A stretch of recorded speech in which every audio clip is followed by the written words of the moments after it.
Welcome to Study Session 12, User Education. Introduction. It is very difficult and equally dangerous for an individual who has not been taught how to drive a car to suddenly enter a vehicle and begin to drive. The same is true of individuals who are prospective information users. Without user education, individuals will find visiting the library and other information centers frustrating and equally time-wasting. Therefore, before individuals can be called information users, information centers, in this case, the library, has a lot to do to provide the necessary library use skills that will help individuals to develop the abilities and capabilities to seek, obtain, and utilize information for problem solving and decision making. Learning outcomes. At the end of this study session, you should be able to 1. Define user education and identify the objectives. 2. Explain the types of user education. 3. Discuss the teaching methods used in user education. User education within the context of the library is a term that has a number of synonyms. These include library orientation, library instruction, reader advisory services, bibliographic instruction, library outreach, library literacy, study skills, and information use. Regardless of the name used for it, user education is the process of imparting the necessary skills and required knowledge needed to enable library users to recognize the various information resources, understand how these resources are organized, locate these information resources within the collection, retrieve the needed resources, and utilize the information retrieved from the resources for problem solving and decision making. User education has implications for the laws governing service delivery in libraries as propounded by Ranganathan. I now listed the 5 laws formulated by the famous Indian professor and librarian as: books are for all, every book its reader, save the time of reader, a library is a growing organism. The first law states clearly that books and indeed all information resources in the library are for use, but they can only be used when the users have the knowledge that they can retrieve the needed information in those resources. They have to be educated to know this. The second law also expresses that books are for all.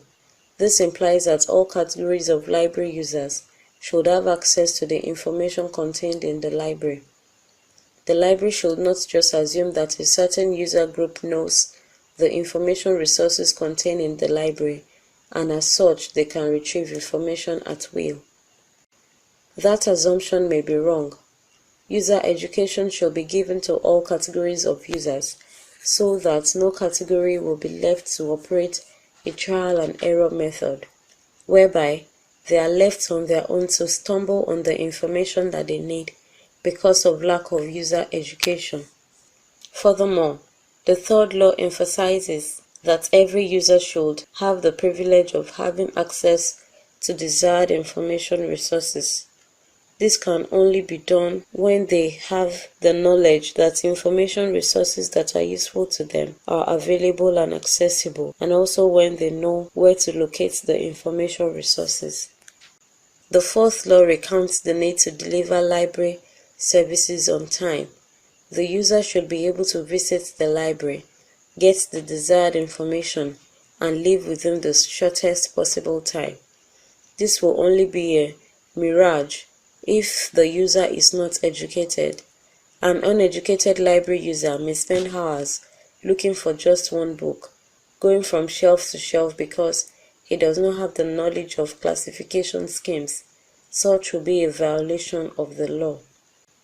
The fifth law reveals the fact that the library should not be static in terms of resources and services. A library that does not view user education as a priority will end up having users who cannot utilize the library on their own.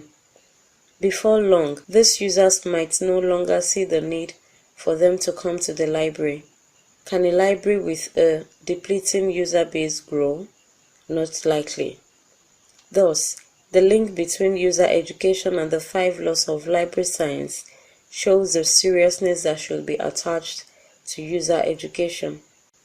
Goals and objectives of user education.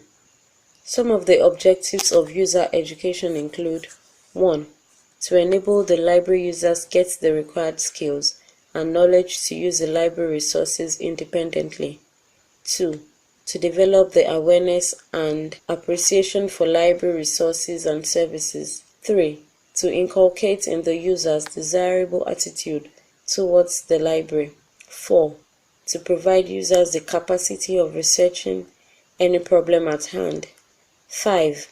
To provide information on how the library is organized in order to facilitate quick access to information. 6. To reduce the level of anxiety that users have when they feel overwhelmed by the large quantity of information resources in the library. Types of user education program. There are different types of user education program in the library. They are one-to-one sessions, library tours, library orientation, classroom instruction, bibliographic instruction, use awareness. One-to-one sessions. As the name suggests, this type of user education is done in such a way that the librarian and the newly registered user move around the library together. The various sections in the library will be visited, with the librarian explaining to the user and giving the necessary information about what he or she needs to know about the activities of the sections.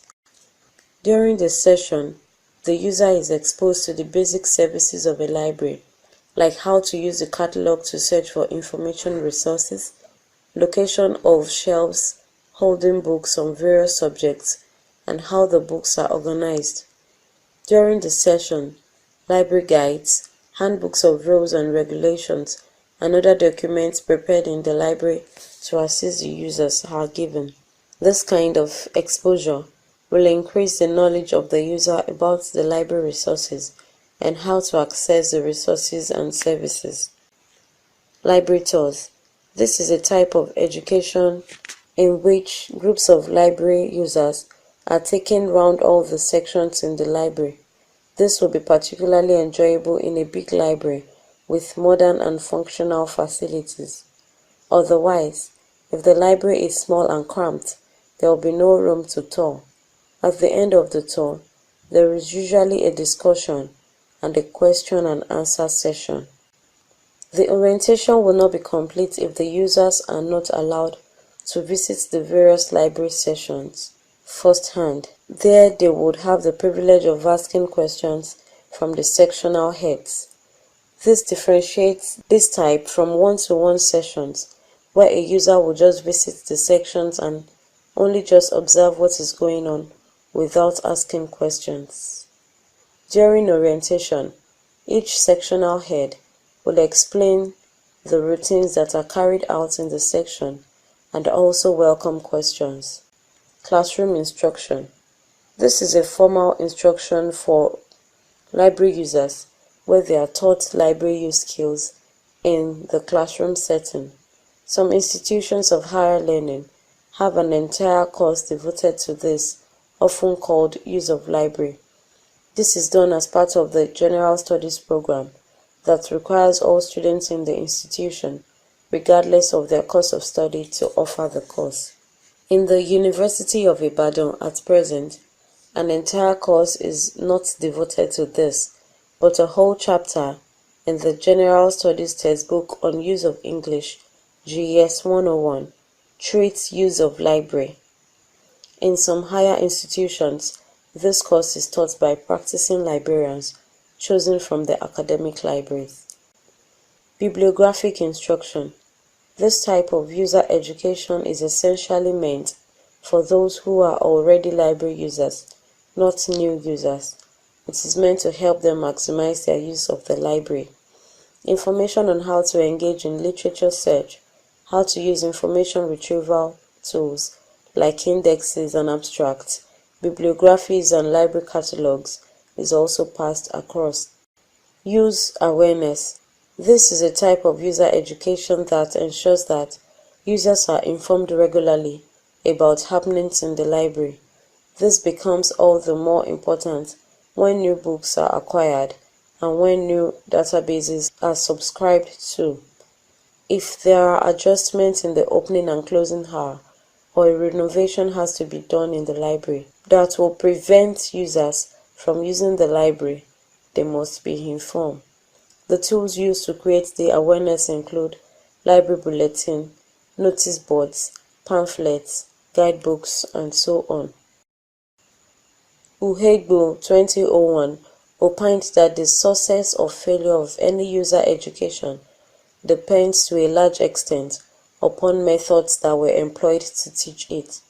Due to this, he identified two approaches to teacher user education: lecture, demonstration. Lecture. This is an approach that can be used to impart the skills and knowledge on use of the library to the users. The lecture method demands that an individual will take the center stage in providing the necessary information on effective use of the library. The library should be prepared in such a way that the audience will have something beneficial to gain that will improve their use of the library at the end of the lecture. The audience will determine the type of information that will be passed across in the lecture. If the audience is made up of new library users, it will be fitting if information like overview of library resources and their usefulness can be discussed. The stronghold of this method is that members of the audience are allowed to ask questions after the lecture. However, the disadvantage of this method is that it is theoretical in nature. Demonstration. This is a more practical approach of library instruction. Words are not only spoken, they are concretized through practical demonstrations of the point expressed in words.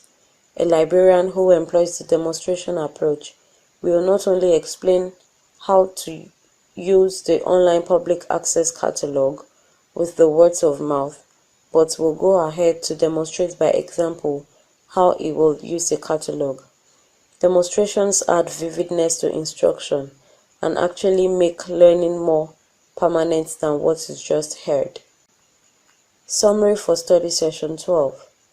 In this study session, you have examined the importance of user education, cannot be overemphasized, provides the definition of user education revealed that a very good way of not violating the laws of librarianship is by engaging in user education. This can be done through one-to-one sessions, library tour, library orientation, classroom instruction, bibliographic instructions, and user awareness. In order to impart the education in a way that will be beneficial to the users, two methods of implementing user education, namely lecture and demonstration approaches, were described. End of study session 12. Thanks for listening.